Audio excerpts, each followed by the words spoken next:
A calm autumn morning at Lakeside Gardens. Cairo Brown, 25, has just moved to the neighborhood after the death of his mother. He and his 14-year-old sister Serena are trying to start over after months of grief. The large lake lies at the center of the community, reflecting the soft morning sunlight. Cairo chose this place for a special reason. Fishing was the last activity the three of them did together before their mother passed away.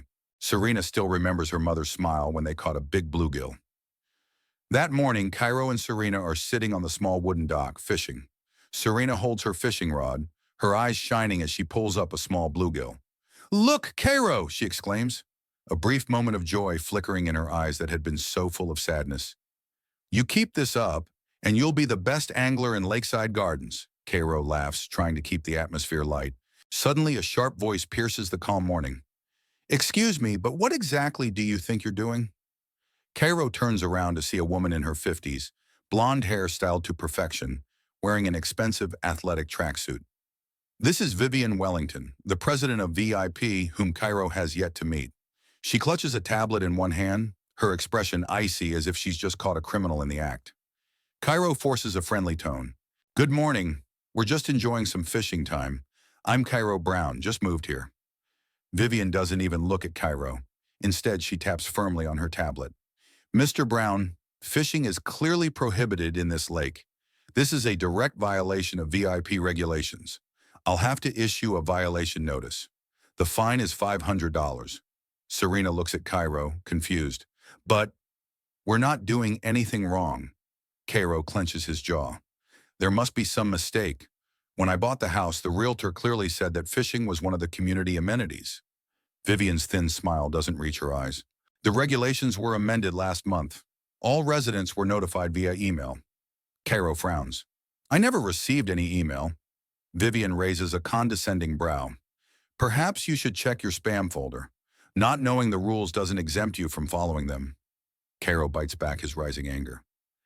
"Can I ask why fishing is suddenly prohibited?" Vivian shrugs. "Environmental and safety concerns.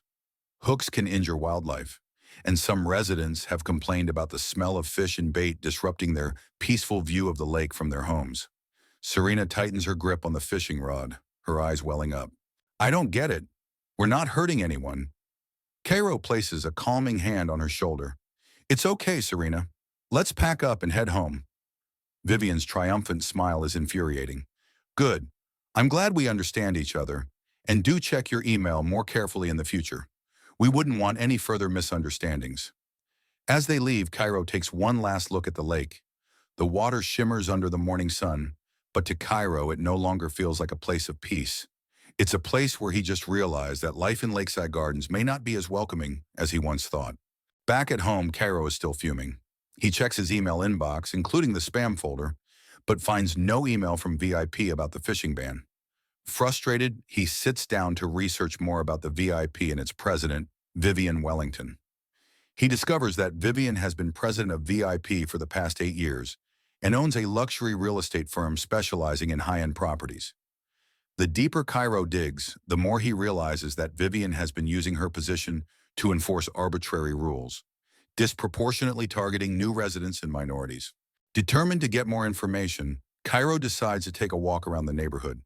While passing by a small house, he notices an older man sitting on the porch, sipping coffee while a large, scruffy dog lies at his feet. The man waves Cairo over. "You're the new guy, right?" the man says, his eyes sharp and observant. "Name's Merrick Henderson. You just met Vivian, didn't you?" Cairo nods. "Yeah, she fined me $500 for fishing." Merrick shakes his head and chuckles bitterly. "Welcome to Lakeside Gardens, kid. Around here, Vivian is the queen, and the rest of us are her subjects." Cairo frowns. "But that lake, isn't it supposed to be a community amenity? I was told fishing was allowed."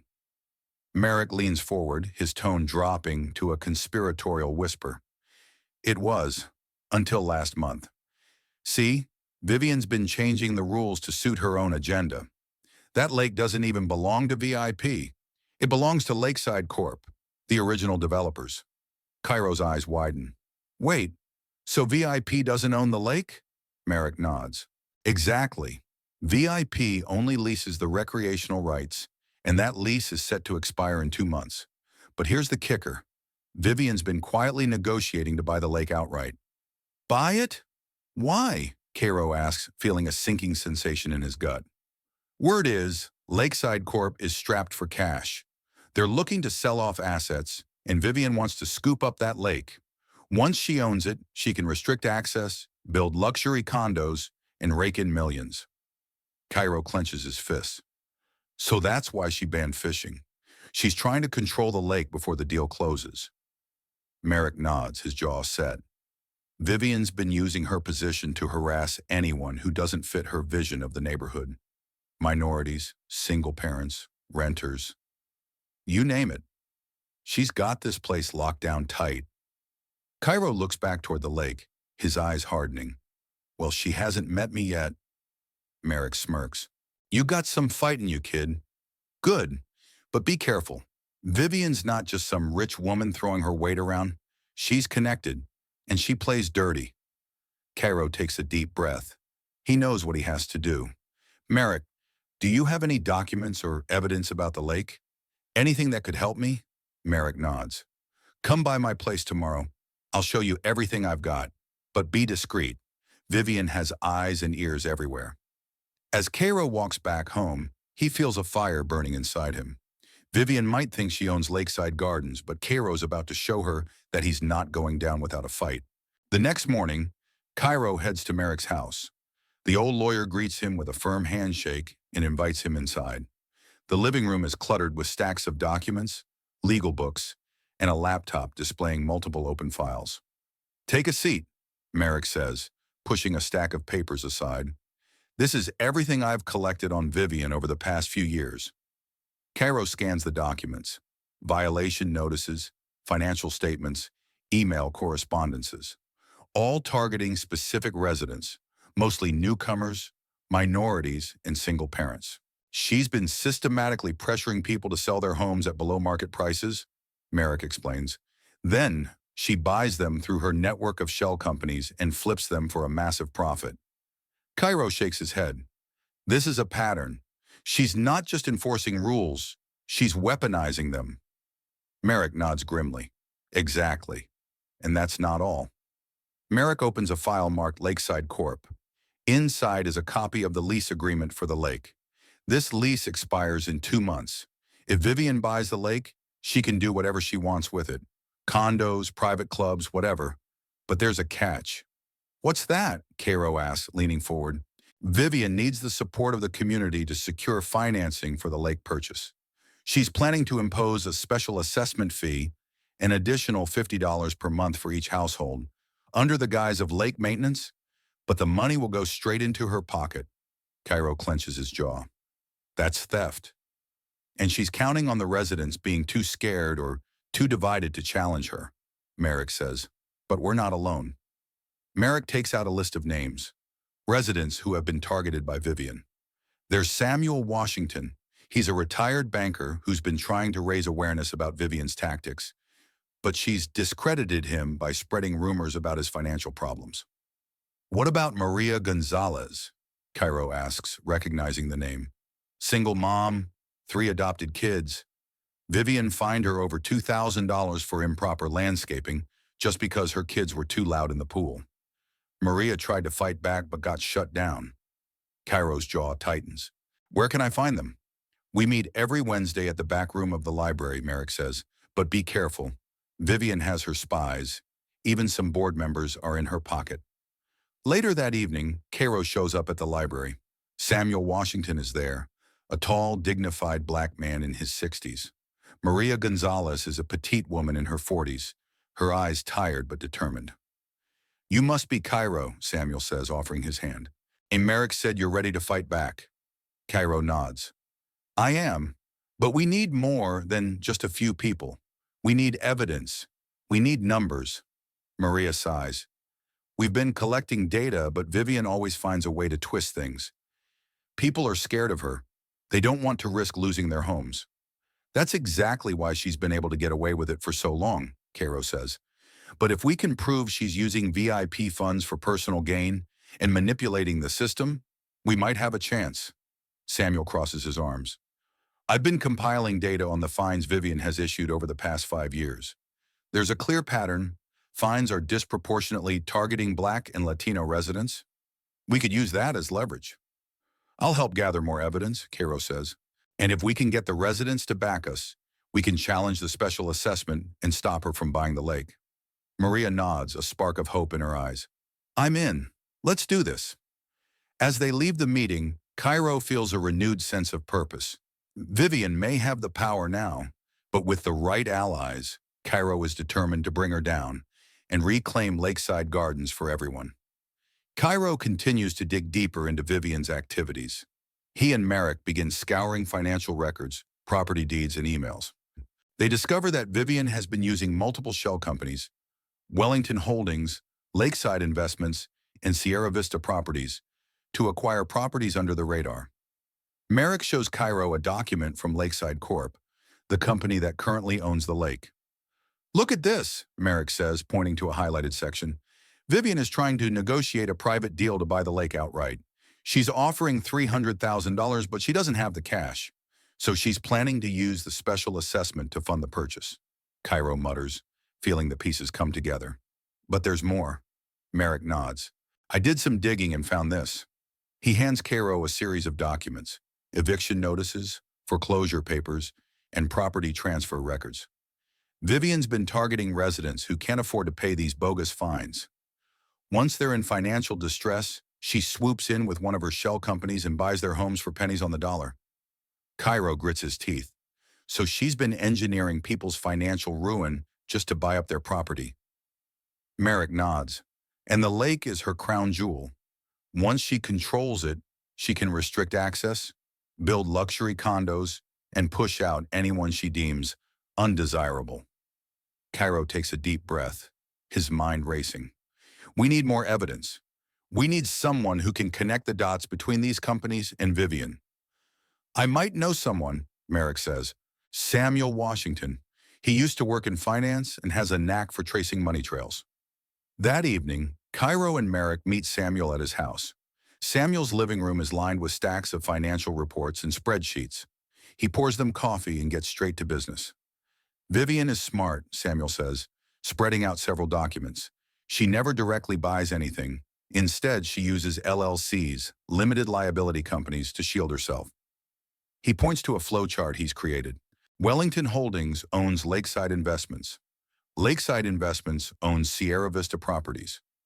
And Sierra Vista Properties has been buying up houses all over Lakeside Gardens. But all three companies trace back to one address, Vivian's office. Cairo clenches his fists. She's been hiding in plain sight. And she's almost untouchable, Samuel says, unless we can get hard evidence linking her directly to the transactions. What about the special assessment? Cairo asks. Can we stop it? Samuel shakes his head. Vivian's already pushing it through as a community improvement initiative. But if we can prove she's funneling the money to her own accounts, we can have her investigated for fraud. We need to get our hands on her personal financial records, Merrick says. If we can find proof that she's using community funds for personal gain, we can take her down. I'll talk to Maria, Cairo says. She's got friends on the VIP board. Maybe she can get us access to Vivian's records. Be careful, Samuel warns. Vivian's got eyes everywhere. If she gets wind of what we're doing, she'll crush us before we even get started. Cairo nods, determination blazing in his eyes. She's been playing dirty for too long. It's time we play smart. The stage is set. The pieces are in place. And Cairo is ready to strike. Cairo is ready to execute his plan. With the information gathered from Merrick and Samuel, he decides to act quickly. Vivian is moving forward with the special assessment vote, pushing hard to secure enough votes to implement the $50 monthly fee for lake maintenance. Cairo knows the real purpose of the assessment, to fund Vivian's purchase of the lake. If she succeeds, she'll gain complete control over the lake and drive out the remaining residents who can't afford her fees. But Cairo has a plan. He meets with Samuel and Maria at Samuel's house, where they lay out their strategy. We need to disrupt Vivian's cash flow, Cairo says. If we can make her believe her deal with Lakeside Corp is falling apart, she might get desperate. And desperate people make mistakes. How do we do that? Maria asks. I know someone who works at Lakeside Corp's finance department, Samuel says. I can get him to drop a hint that the lake sale is in jeopardy because of a pending environmental investigation. That'll make Vivian panic, Cairo says. She'll scramble to secure the funds and might dip into VIP's accounts prematurely. If we catch her doing that, we've got her for embezzlement. And what about the vote? Maria asks. If she gets the votes for the special assessment, she'll have the money to seal the deal. Cairo nods. We need to convince enough residents to vote no, but we can't do it openly. Vivian's got eyes everywhere. Leave that to me, Merrick says, pulling out a stack of flyers. I've drafted an anonymous letter explaining how Vivian is planning to use the special assessment to buy the lake for herself, not the community. We distribute these to the residents overnight. Cairo scans the flyer. It's blunt, direct, and damning. This will work, he says. Let's do it. That night, Cairo, Merrick, and Maria work in the shadows, slipping the flyers under doors and into mailboxes throughout Lakeside Gardens. Meanwhile, Samuel meets his contact at Lakeside Corp, feeding him the false information about the environmental investigation.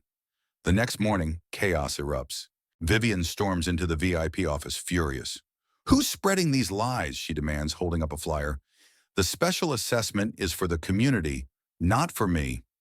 Then why did you use VIP funds to pay for the architectural plans for your lakeside condos? A voice calls out. It's Samuel standing in the back of the meeting room, holding a stack of documents. He steps forward, his eyes locked onto Vivian's.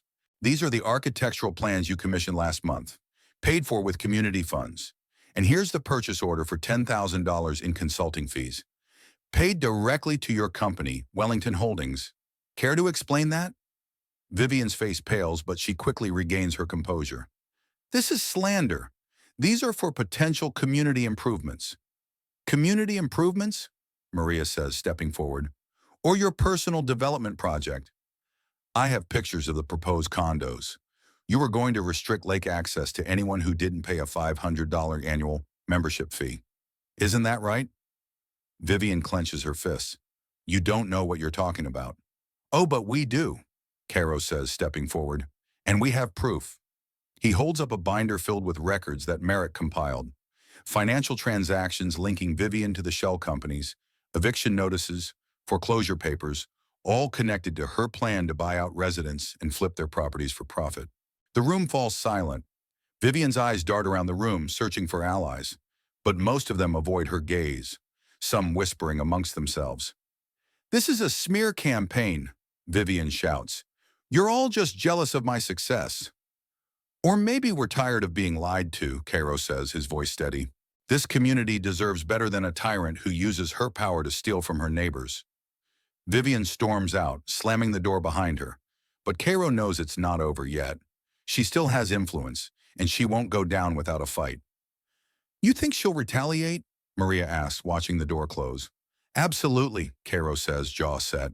And we need to be ready for whatever she throws at us next. Vivian isn't one to back down easily.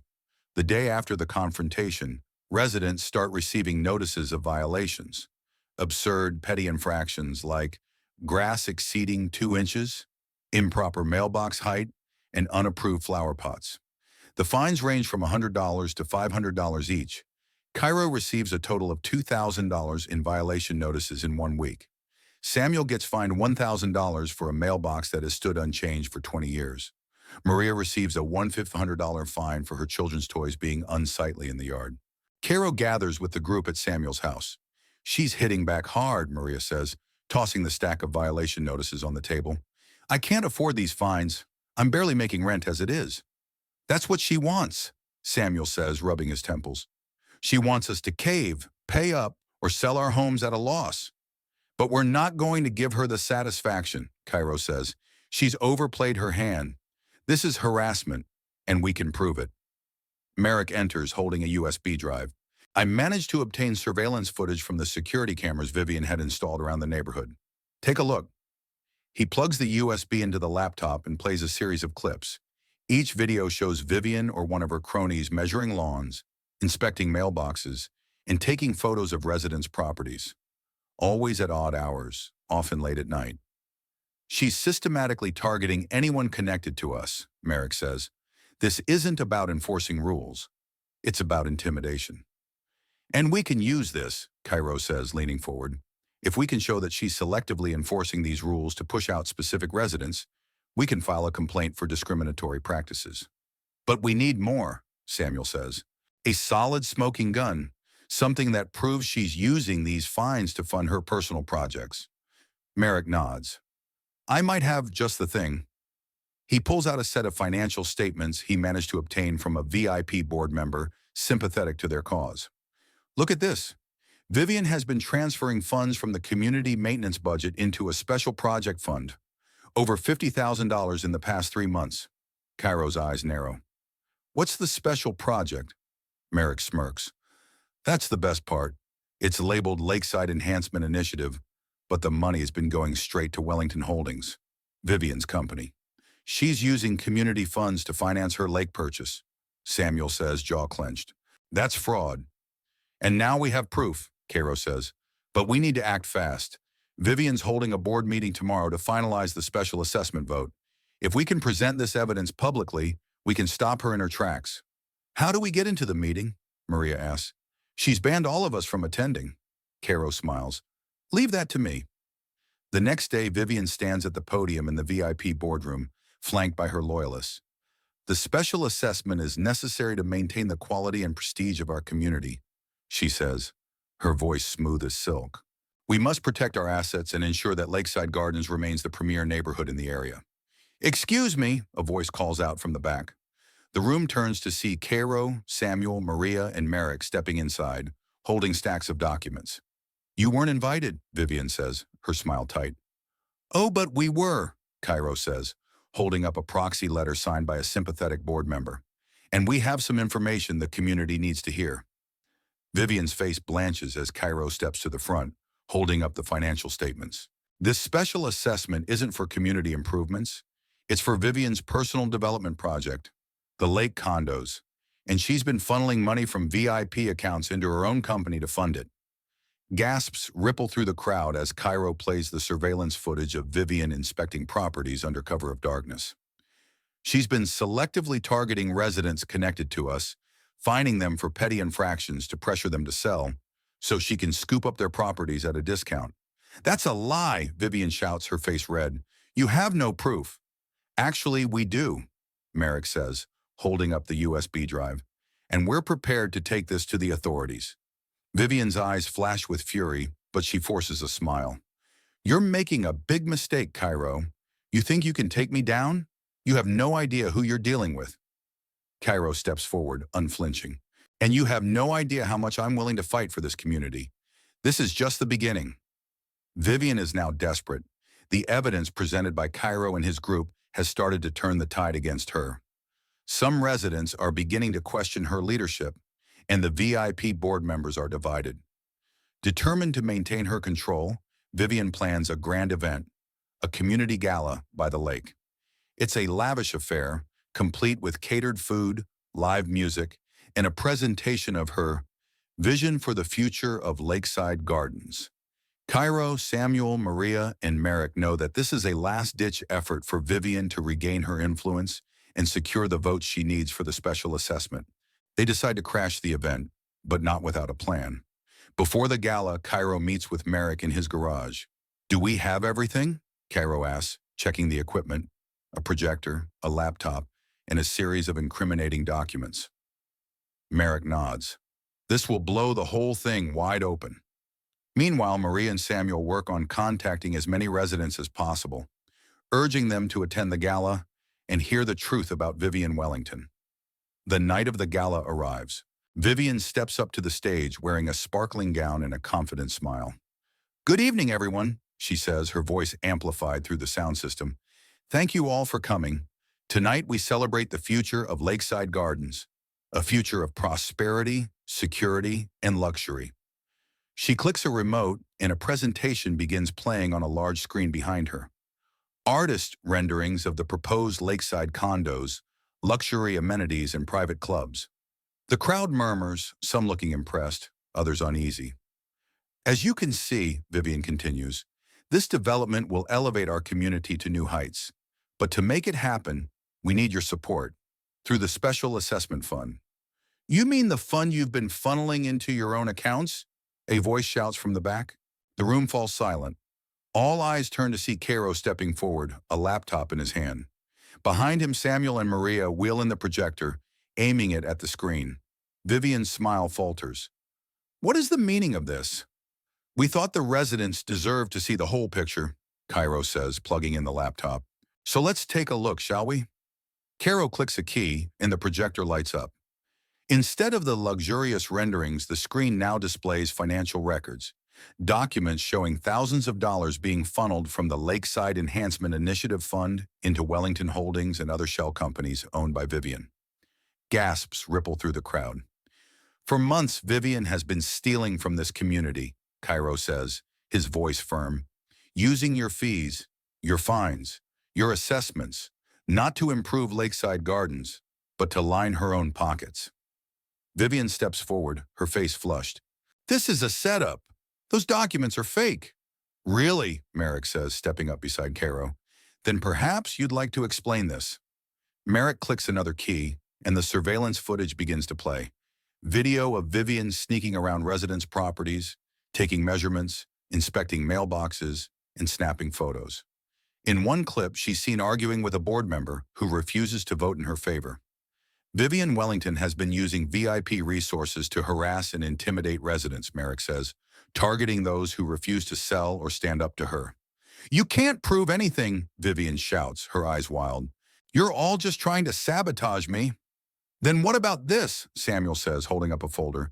In these emails, Vivian directs her assistant to move $25,000 from the community fund into her personal development account. And here's her signature. Vivian's face crumbles. Some residents in the crowd begin shouting, demanding answers. How could you do this? We trusted you. Cairo steps forward, his eyes locked onto Vivian's. You think you own this community, Vivian.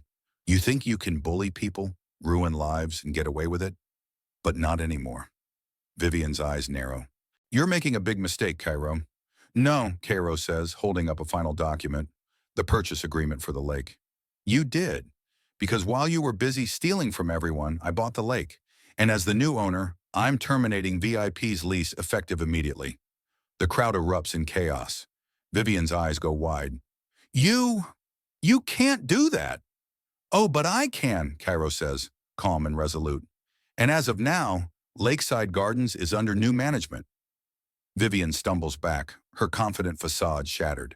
She turns to the board members, but they avert their eyes. No one is willing to defend her now. Merrick steps forward, pulling out his phone. And one last thing, the authorities have been notified. They're on their way to investigate the embezzlement, fraud, and harassment you've committed. Vivian's face drains of color. The sound of sirens echoes outside as a police car pulls up to the venue. This isn't over, Vivian mutters, her voice shaking. You haven't seen the last of me. Cairo stands tall, the projector still displaying the evidence of Vivian's crimes. No, Vivian, you haven't seen the last of us. And this time, we're fighting back. Vivian Wellington's world crumbles as she is led away in handcuffs, her eyes hollow and defeated. The residents of Lakeside Gardens gather around Cairo, Samuel, Maria, and Merrick, their faces a mix of shock, relief, and admiration. You did it, Maria says, hugging Cairo tightly. You really did it. Cairo's gaze drifts to the lake, its waters calm and glistening in the afternoon sun. No, he says quietly, we did it. In the days that follow, the full extent of Vivian's corruption is exposed. Her shell companies are investigated, revealing a trail of property theft, fraudulent transfers, and systematic harassment. Former residents come forward with chillingly similar stories: eviction threats, inflated fines, intimidation tactics. The evidence is overwhelming. Meanwhile, Cairo works tirelessly to transfer the lake to a newly established community trust. At a packed town hall meeting, he stands before the crowd, holding the deed. This lake doesn't belong to me, he says, his voice clear and strong. It belongs to all of you, but we have to protect it, together. Murmurs ripple through the crowd. How do we do that? Someone asks. We start by dismantling the VIP board, Cairo says. No more backroom deals. No more secret fines. From now on, the community council will be democratically elected, accountable to everyone. The residents erupt in applause. Sapphira Duskin, the lone honest board member who resisted Vivian, steps forward. As interim chair, I propose that Cairo Brown be appointed as the head of the Community Oversight Committee, she says. Cairo shakes his head. No, this isn't about me. It's about all of us. Let's create a council where every voice is heard, and let's make sure the mistakes of the past never happen again. Sapphira nods, her eyes shining. Then let's vote. The vote passes unanimously. The VIP board is officially disbanded, replaced by a community council with term limits and transparency protocols. The new council's first act is to wipe out all fines and violations issued under Vivian's reign, restoring not just money, but dignity to those targeted. Meanwhile, Cairo launches the Rachel Brown Foundation, named in honor of his late mother. Its mission, to provide financial education, legal support, and community outreach to residents in need. One afternoon, Cairo and Serena sit on the edge of the new fishing dock, their lines cast into the sparkling lake. Serena reels in a bluegill, her eyes shining with excitement. Look, Cairo, I caught one. You did great, kid, Cairo says, ruffling her hair. Mom would be so proud. Are you proud? Serena asks, leaning against him. Cairo stares out at the water, the sun dipping low in the sky. Yeah, he says, his voice thick with emotion. For the first time in a long time, I really am. Across the lake, a group of children laugh and play, their voices echoing in the evening air. It's a sound that was once silenced by fear and division, now reclaimed by a community that finally found its voice. Back at the community center, Sapphira convenes the first official meeting of the new council.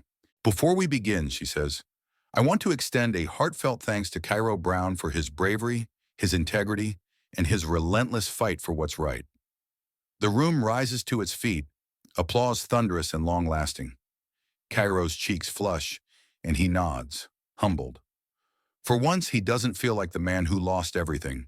He feels like a man who helped rebuild something better. But as the applause fades and the room empties, a dark sedan pulls away from the curb, its windows tinted, its driver stone-faced. In the back seat, Vivian Wellington watches the celebration through narrowed eyes. Her jaw clenches, and her phone lights up with a single incoming message. We need to talk. 2 months after Vivian's arrest, Lakeside Gardens begins to heal. The community council is running smoothly under Sapphira's leadership, and the Rachel Brown Foundation is providing much-needed support to struggling families. The lake is thriving. Families picnic along the shore, children fish off the dock, and the water sparkles under the summer sun. But Cairo can't shake the feeling that something isn't right. Samuel notices it too. You've been quiet lately, Samuel says one afternoon as they review plans for the new community park. It's Vivian, Cairo admits. She's too quiet. She's facing serious charges, Samuel says, tapping the table. Fraud, embezzlement, harassment. There's no way she's getting out of this. I hope you're right, Cairo mutters, but his instincts tell him otherwise. That evening, Cairo is sorting through paperwork when his phone buzzes with a text from Merrick. You need to see this. Merrick's house is filled with stacks of legal documents and newspaper clippings. I was going through the records of Vivian's shell companies, he says, pushing a folder toward Cairo. Check this out. Inside are invoices, receipts, and property deeds, all tied to a new LLC, Horizon Ventures. What's Horizon Ventures? Cairo asks. That's what I wanted to know, Merrick says, leaning forward. It was formed a week before Vivian's arrest, and it's been buying up property on the outskirts of Lakeside Gardens. Properties owned by former VIP board members. Cairo's jaw clenches. You think Vivian is behind it? I'd bet my law license on it, Merrick says. She may be facing charges, but she's still pulling strings from behind bars, and if she's buying up properties, she's planning something big. Cairo wastes no time. The next day, he calls a meeting with Sapphira, Samuel, and Maria. Vivian is making moves again, he says, spreading the documents across the table. She's using a new company to buy up properties around Lakeside Gardens. But why? Maria asks, brow furrowed. Control, Samuel says, his eyes dark. If she can't control the lake, she'll control everything around it. And there's more, Cairo says, pointing to a section of the deed. These properties are all adjacent to the main road leading into the community. If Vivian owns them, she could restrict access, charge tolls, or even block the entrance altogether. Sapphira's eyes widen. She's trying to strangle us economically.